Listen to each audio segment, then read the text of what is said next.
Hey everybody, welcome to Conversation Piece with Patrick Armstrong. I am the titular Patrick, and this is a show where we talk about the missing pieces of the conversations we're already having. Shout out to our returning listeners, and a high five and hello to everybody joining us for the very first time. Thank you so much. I really appreciate it. If you're watching this on YouTube, you can see that we are in a little bit of a different setting than we were in May. We are currently coming live from the backyard, so I'm going to consider this the first episode of the backyard series. I don't know. We're trying some new things out. Woke up this morning and it was a beautiful day out here in Indianapolis and felt compelled to try a little bit of a different recording situation. So really excited about that. This week, it's just me. Going to have a little bit of a conversation about the things that happened in May, specifically with the APAHM Conversations here on Conversation Piece. I'm also going to talk about adoptee identity being part of the missing piece of the conversation I'm currently having. And I'm also going to talk a little bit about what you can look forward to in June with the show. So without further ado, let's jump right in. May was an awesome time for the show. If you are here with us, if you've been here with us and been following along, we ran a 10-episode series called the APAHM Conversations. APAHM stands for Asian Pacific American Heritage Month.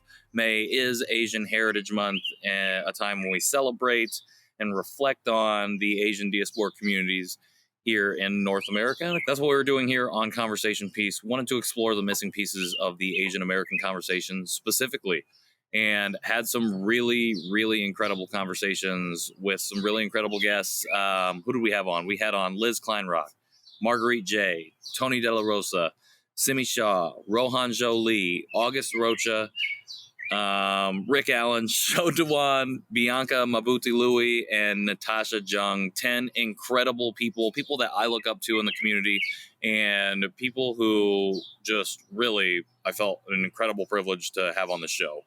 Not only to give us some of their time, but to drop some incredible nuggets of wisdom as well. The series got some incredible feedback from so many different people who checked the show out. One of the biggest things that I wanted to do with this, outside of just exploring this particular conversation, was to see what we could do with the show specifically. And very excited to say we had a really excellent month. And a lot of that was due to a partnership that we had with Cold Tea Collective, specifically our 10th guest, Natasha Jung, who you can listen to that episode. It is out right now. Again, YouTube, if you want to check that out and watch it. Anywhere you get your podcasts, if you want to go ahead and listen.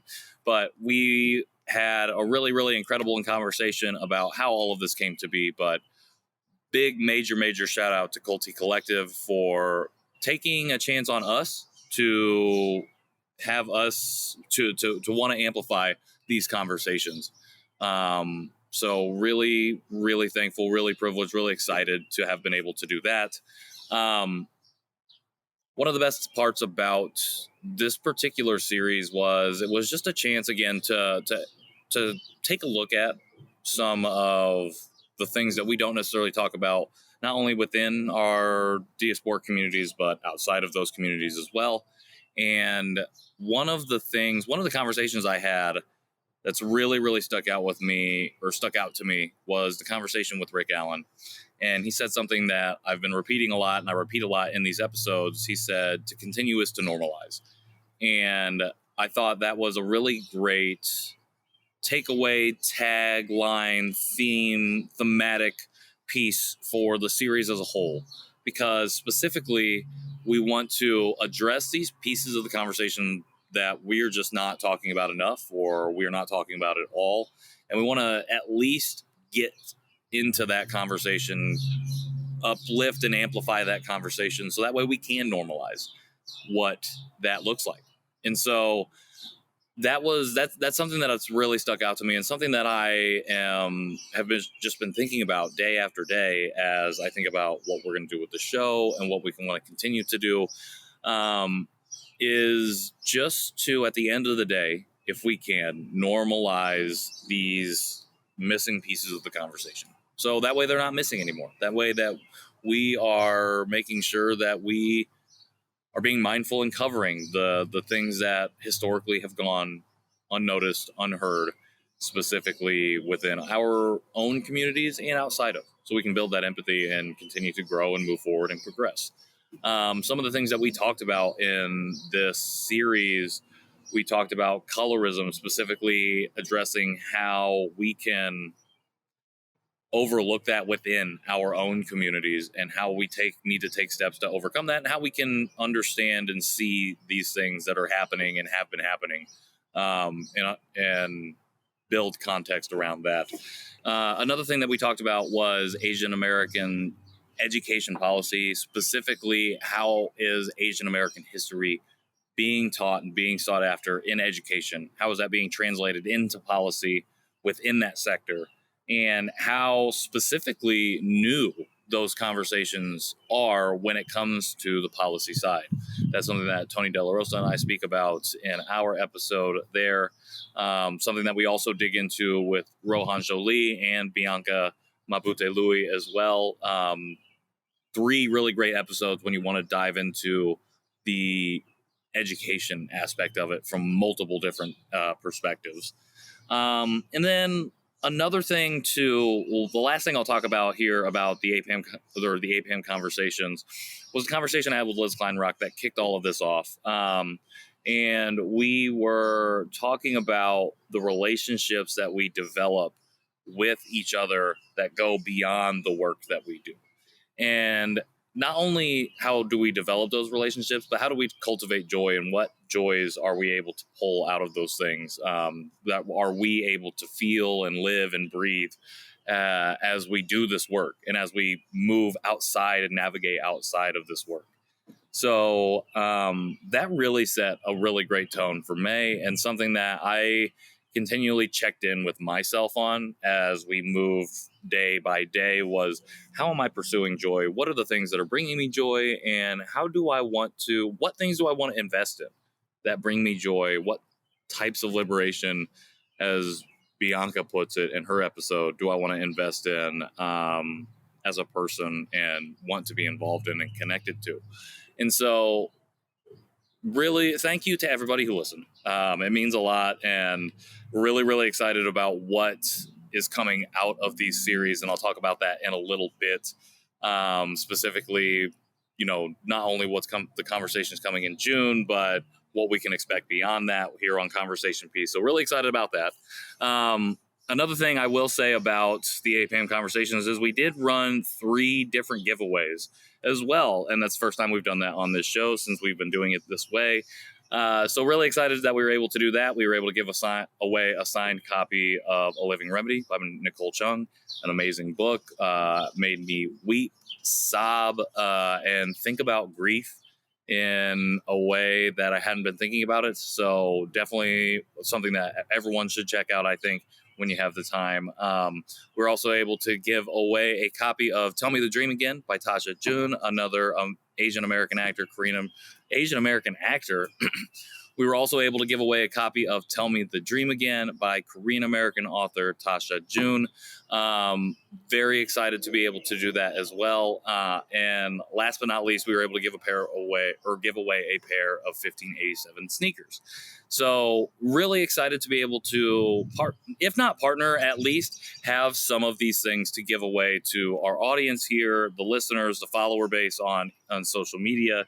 Excited to be able to partake in what it is to collaborate with other Asian American creators in all these different formats, and people who start businesses who have product to give away, be able to share that product with the audience and the community that we're growing here out of Conversation Piece. So really excited about that. Thank you to everybody who participated in those things. Means a lot as well.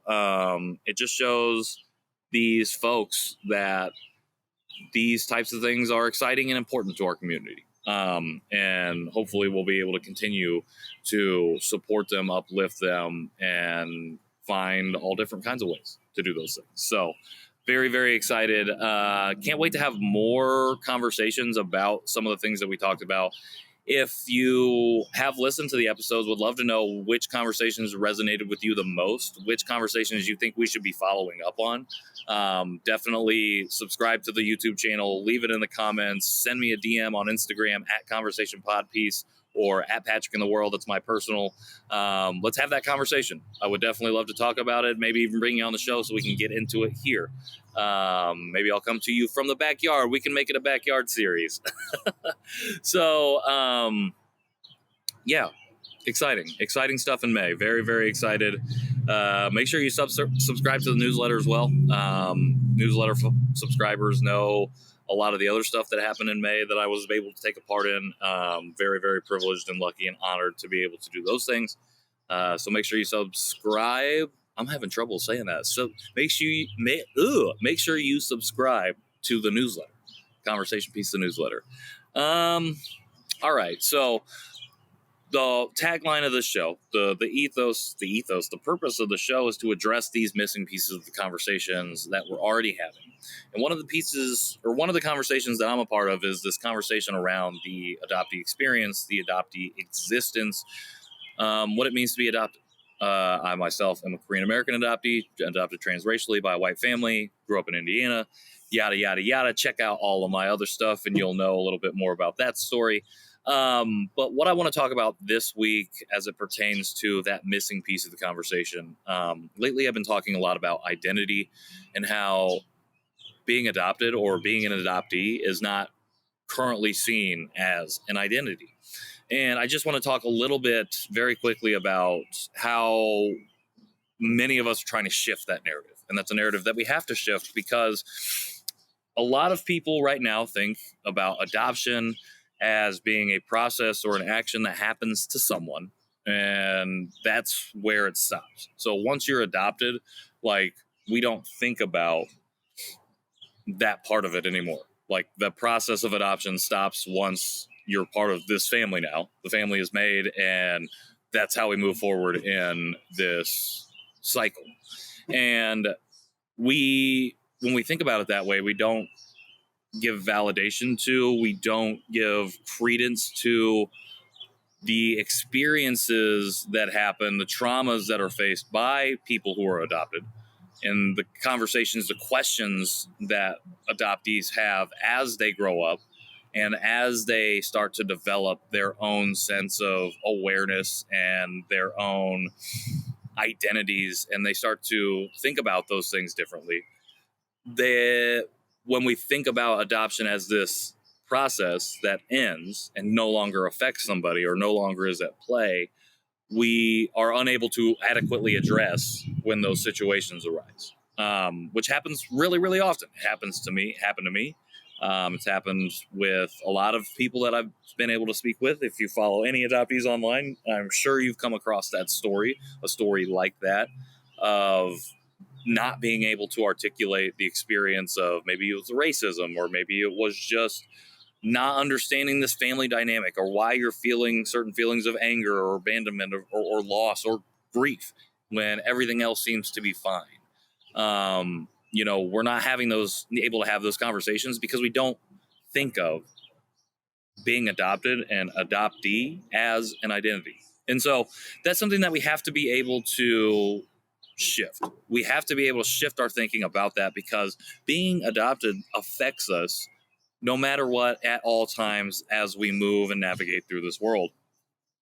Whether we're in school, whether we're in a public setting, whether we're at work, being adopted affects us. So, like, for example, going to work, like starting a new job, a lot of times you do like icebreaker activities. I wrote about this a little bit, but my go-to icebreaker a lot of times was that I was adopted, and I knew from Korea, and I knew nothing about Korea at all.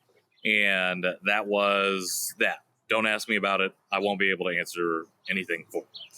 And so, like, that's one way that I was navigating the world that was really harmful to myself, because I wasn't living into and being able to fully accept myself for who I was. And I was navigating the world like that for a really long time. And then when you introduce yourself that way, that is your first impression. And, first impressions can go a long way to establishing this perception of who you are in the workplace.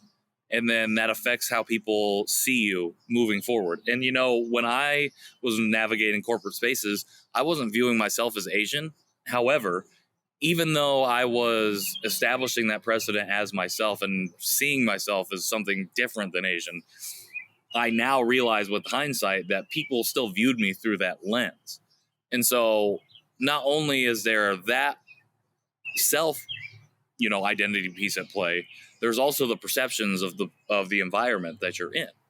And so that's just one example of how being adopted can affect you in any situation, specifically in a work setting.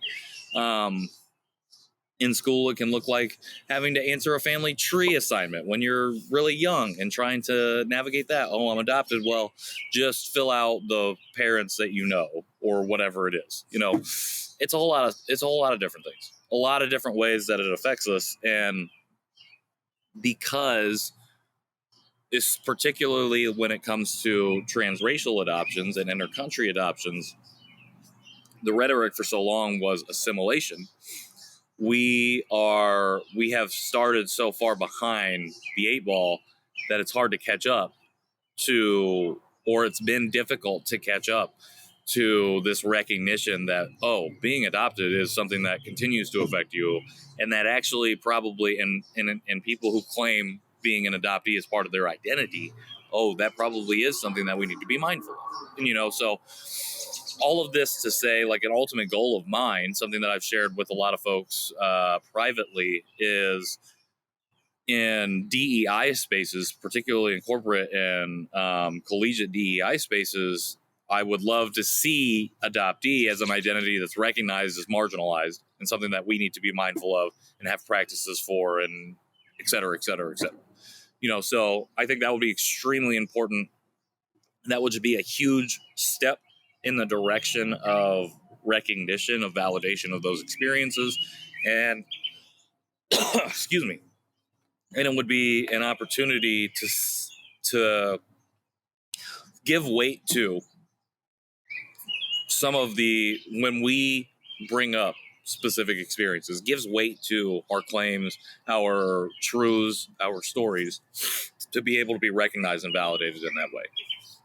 So that is an ultimate goal of mine, is to see that happen. And how do we address this piece of this conversation? We have to be, folks who are not adopted have to be listening to understand this experience, even though it's something that we can't understand. You can't understand someone else's experience because it's not your own, but you can listen to understand. You can listen with empathy and be like, okay, I can empathize with that situation, or I can resonate with that feeling in some sort of way, so I can invalidate your experience because, it hits me in a certain way that I can resonate with, even though I might not fully understand that specific experience that you're sharing. I can understand that your experience is valid because it's made you feel a way that another experience that I had made me feel. So listening to understand, listening with empathy, is one of those very first ways that we can start to address this, because we have to be able to be validated by others other than ourselves. And on the flip side of that, we have to be able to validate our own experiences and know that it's okay for us to say, this is important. This does matter. I do matter. We have to be able to have that confidence in ourselves. And those two things go hand in hand. When we are being validated by folks external from our community, that gives us more strength. That gives us more support, more sense of security to say, I love myself and I am okay being an adoptee. I might not be okay with the circumstance that brought me here, but I'm okay with who I am, and I can love myself, and I can recognize that identity in myself. We shouldn't be ashamed of being able to, or being adopted, being adoptees, because through no fault of our own, and regardless of where you fall in terms of what you think of adoption, and all of that, which is a conversation for another time, and I'm sure we're going to have a lot on this show. At the end of the day, we deserve life. We deserve joy and happiness and all of these things that everybody deserves and should have and should strive for. And we're going to get it. we're going to get it. And we are building on that foundation of folks who came before us, those first and second wave adoptees who, didn't have any of the resources that they ended up spearheading or being foundational to, that we can now utilize and build from. So that's really important. Obviously, the narrative of adoption needs to be changed. And as I said in that first point, that starts at an individual level for folks outside of our community, for folks within the community, understanding that we have to change the narrative within ourselves, and then that people outside of our community have to be willing and able to listen and meet us with empathy in order for us to make that narrative shift. Not easy, but totally necessary, something that we have to do. And the last thing that we can ask of folks outside of our community, actually, and folks within the community, is to not do the work of invalidation. It's easy for us to fall into this I don't know how to describe it. This lull of, oh, what I do doesn't matter, or, oh, my identity doesn't matter because this person or this thing didn't validate me in the way that I needed or wanted. And while that sucks 100%, like, we can't do that work we can't do the work of invalidation to ourselves, and nor should folks outside of our community be working to invalidate our experiences, which again leads to that cycle of us invalidating ourselves and people invalidating us outside, and then invalidating ourselves, and yada yada yada, and going on and on and on. We can't do that work, and we need folks outside of our community to not do that work either, so we can make those tangible, visible steps for building forward off the foundation, going forward, so that one day our community is recognized as an identity. Adoptee is recognized as an identity that needs to be taken into consideration when we are building curriculums, when we are building workplace structures and cultures, all of those things. So that is very important. And so that's part of the conversation right now that I've been having a lot, a piece that I feel like is very, very much missing from a lot of conversations, especially happening outside the adoptee community, and something that we can be talking more about. So if you want to have that conversation, feel free to hop in my DMs. Again, at Conversation Podpiece for the show, at Patrick in the World. If you want to hit me up personally on my personal IG, we can have that conversation there. I'm on LinkedIn too. Lots of places you can probably find me, Patrick in the World, at some point, place, or time. Conversation Piece with Patrick Armstrong. If you want to go the show route, we can do that as well. All right, we are at 23 minutes. I feel pretty good. At first I was like, I don't know what I'm talking about, but then, we got going, and I'd like to talk about identity and making that a total thing. So as we get ready to wrap it up here, I want to talk about what's next, what is coming up next in June. This is the only solo episode that I'll be doing. I have 3 incredible guests lined up for coming up this month. So next week, we are going to have an interview with Grace Foster. She is a fellow Korean adoptee. Very, very excited to share this conversation with Grace. Connected with her a little while back, and really excited to talk about some of the things that she, like, just not only to be able to share her story, but talk about some of the things that she's experienced, and some of the thoughts and feelings that she has in terms of our community and outside of our community, and how we move forward. In a couple weeks, we will be releasing our conversation with Paul Lapito. He is a DEI consultant and an anti-racism activist. Super incredible guy, connected with on LinkedIn. He has some really, really incredible wisdom and knowledge and takes when it comes to this diversity, equity, inclusion, belonging, justice work, and how we need to be doing it. And so really, really, really excited to share this conversation with Paul and to talk about those things specifically, because I know that he's going to bring some incredible thoughts to that conversation, some incredible knowledge for me, as well as all of you out here listening and in the audience. And last but not least, I have another guest I'm actually going to withhold for now. really, really excited. I want to make sure that we can line this up and to be able to record this one and get this one out. But really excited about this guest as well. This is, I'm going to leave it at that. So super excited about that. Also going to have a lot of stuff getting ready for July too, because at the end of June, I will be going to Chicago for CON, the Korean Adoptee and Adoptive Family Network's annual conference. Super, super excited about that. It'll be our first one in person. I know I'll be up there with Nathan Nowak, one of my co-hosts for the John Chi Show. We'll have a little booth. So if you're up in Chicago, you're a Korean adoptee who's listening to this and you're going up there, come say hi. Super excited for that.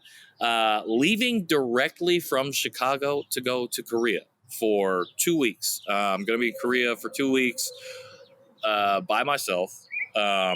Not technically by myself. I'm going to be with friends, but I'm traveling solo. My wife is staying home and doing her things for summer break. I will be going for 1 week, just chilling, doing my thing. Probably going to record an episode of this podcast, maybe broadcast it live. I don't freaking know what I'm going to do yet.